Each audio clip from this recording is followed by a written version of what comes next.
መንገድ ላይ ሱራቀት ቢን ማሊክ የተባለ ሰው ተከትሏቸው ነበር። ሱራቃ እንዲህ ሲል አውግቷል።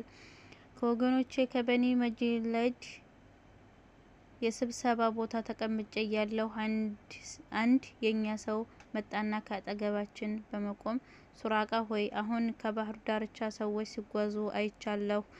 ሙሐመድና ባልንጀራው ይመስሉኛል አለ። አሰላሙ አለይኩም ወራህመቱላሂ ወበረካቱ። ወደ ቻናል ቤተሰቦች እንዴት ናችሁ? ሰላም ከኔ አልሐምዱሊላህ በጣም ሰላም ነኝ። ክርስቲያን ወገኖቼ ሰላም ብያለሁ። የነብዩ ሰለላሁ ዐለይሂ ወሰለም የህይወት ታሪክ ሴራ ክፍል 40 የቀጠለ። መንገድ ላይ ሱራቃን ቢን ማሊክ የተባለ ሰው ተከትሏቸው ነበር። ሱራቃ እንዲህ ሲል አውግቷል። ከወገኖቼ ከበኒ መጅለድ የስብሰባ ቦታ ተቀምጬ እያለሁ አንድ የኛ ሰው መጣና ከአጠገባችን በመቆም ሱራቃ ሆይ አሁን ከባህሩ ዳርቻ ሰዎች ሲጓዙ አይቻለሁ። ሙሐመድና ባልንጀራው ይመስሉኛል አለ። እነርሱ መሆናቸውን አወቅኩ። እነርሱ አይደሉም፣ ገሌና ገሌ ናቸው። አሁን በአጠገባችን አልፈዋል አልኩት። ጥቂት ቆዩና ወደ ቤት ገባሁ። አገልጋዬን ፈረሴን እንድታወጣና ይዛ እንድትቆየኝ አዘዝኳት። ከኮረብታው በስተጀርባ ነበረች።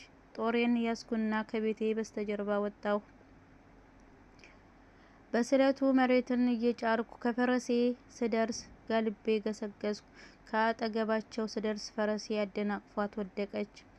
እጄን ከኮሮጆዬ ሰድጄ የእድል መፈተሻ እንጨትን በማውጣት እድሌን ፈተሽኩ።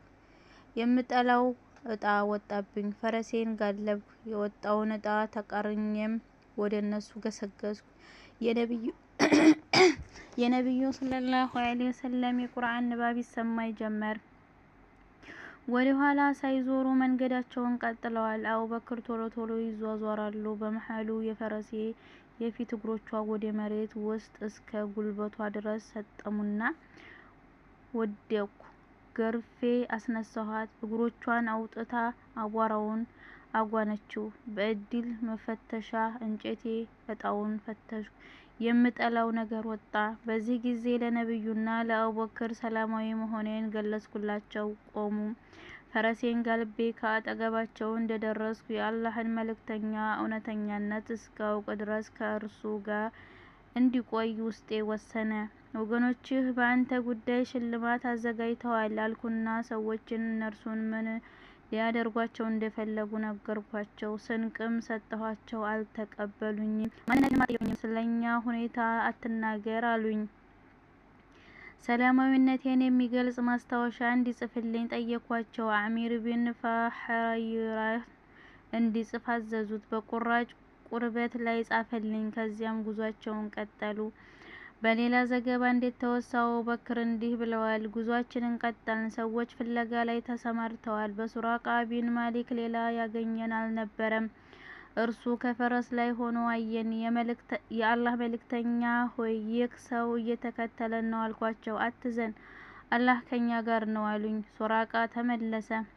በመንገድ ላይ ለፍለጋ የተሰማሩ ሰዎች ሲያገኝ በዚህ አቅጣጫ በሚገባ ፈትሻለሁ በማለት መለሳቸው። ሱራቃ ከቀኑ መጀመሪያ ላይ ነብዩንና ባልንጀሮቻቸውን አግኝቶ ለጠላቶቻቸው ለማስረከብ ይጥር ነበር። ከቀኑ መጨረሻ ላይ ግን የእነርሱ ጠባቂ ሆነ።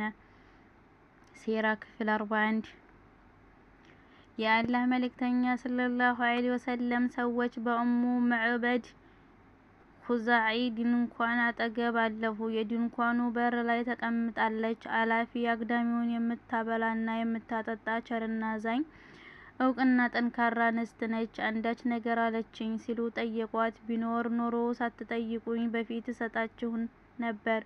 ፍየሎች ወተት የላቸውም፣ አመቱ የድርቅ ነው አለች። ነብዩ ሰለላሁ ዐለይሂ ወሰለም የድንኳኑ አጠገብ አንዲት ፍየል አዩ። ኡሙ መዕበድ ሆይ ይህች ፍየል ምንድናት አሏት። ድካም ከመሰማራት ያቀባት ናት አለች። ወተት አላትን አሏት። ለዚህ የታደለች አይደለችም አለች። እንዳልባት ትፈቅጅልኛለሽን አሏት። አዎ ወተት ካላት እለባት አለች። ነብዩ ሰለላሁ ዐለይሂ ወሰለም በእጃቸው ጋቷን እየዳበሱ የአላህን ስም አወደሱ፣ ዱዓም አደረጉ። ጋቷ ወዲያውኑ ወተት ሞላ። ብዙ ሰው የሚጠጣ ዕቃ እንዲቀርብላቸው አዘዙ። ዕቃው እስኪሞላ አልበው አጠጧት። ባልንጀሮቻቸውንም አጠጡ። ሁለተኛ አልበው ዕቃውን ሞሉትና ጉዟቸውን ቀጠሉ። ጥቂት ቆይቶ ባሏ አቡ መዕበድ የደከሙ ፍየሎቹን እየነዳ መጣ። በቤቱ ውስጥ የተትረፈረፈ ወተት ሲያይ ተገረመ። ይህ ከየት ተገኘ? ፍየሏ መጫት አይደለችም? የሚታለብ ፍየልም በቤት ውስጥ የለም ሲሉ ጠየቋት። አንድ የተባረከ ሰው በአጠገባችን አልፎ ነበር። እነሆ እንደምታየው ቤታችንን በወተት ሞላልን አለች። በአላህ እምላለሁ ይህ ሰው ቁረይሾች የሚያፈላልጉት ሳይሆን አይቀርም። ገጽታውን ግለጭልኝ አላት። ከፊት ለፊቱ መቆሙ የሚያያቸው ያህል እጅግ ድንቅ በሆነ አኳኋን ገለጸችለት። አቡ መዕበድም በአላህ እምላለሁ ይህ ሰው ቁረይሾች ስለ እርሱ የተናገሩት ነው። እድሉን ካገኘው ባልንጀራው ለመሆን አስቤያለሁ አለ። በዚህ ጊዜ መካ ውስጥ እንዲህ የሚል ድምጽ ተሰማ። የኡሙ መዕበድን ድንኳን በጸጋ የሞሉ ቤቷን በሰላም አርፈው የሄዱ ወደሚሹት የነጎዱ ምንኛ ተሳካለት ዳነ። የሙሐመድ ባልንጀራ የሆነ ቁስይ ትልቅ ክብር አጣ። በኒ ከዕብ ታደለ። አማኞችን በመታደግ የልቅና ማዕድ ጣለ። እህታችሁን ጠይቋት፣ ፍየል ዕቃዋም ይመስክሩ ሙሐመድ በቀያቸው ምን ተአምር እንደሰሩ።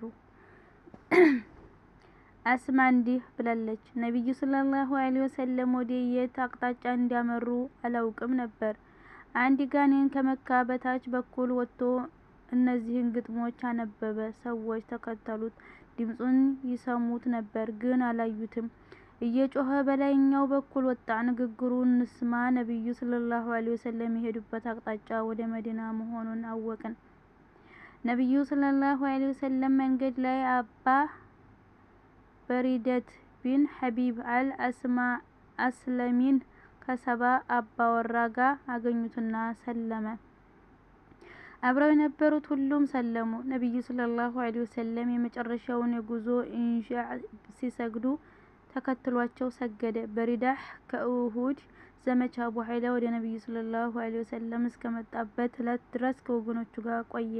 አብደላህ ቢን በሪዳህ እንዳስተላለፉት ነብዩ ሰለላሁ ዐለይሂ ወሰለም ተስፈኛ ነበሩ። በክፉ ገድ አያምኑም። በሪዳህ ከወገኖቹ ከበኒ ሳህም የሆኑ 70 ጋላቢዎች አስከትሎ ሲሄድ ነብዩ ሰለላሁ ዐለይሂ ወሰለም አገኛቸው። ከየት ነው አሉት። ከአስለም አላቸው። ለአቡበክር ሰሊምና ሰላም ሆነን አሉ። ከማን ወገን ነህ ሲሉ ጠየቁት። ከበኒ ሳህም አላቸው። እጣህ ወጣ አሉ። በሪዳህ አወጣጡ ነብዩንና አቡበክርን ይዞ ለቁረይሽ በመስጠት የ200 ግመል ሽልማት ለማግኘት እንደሆነ የታሪክ ጸሐፍት ጽፈዋል። አላህ ግን ለቅን ጎዳና አበቃው።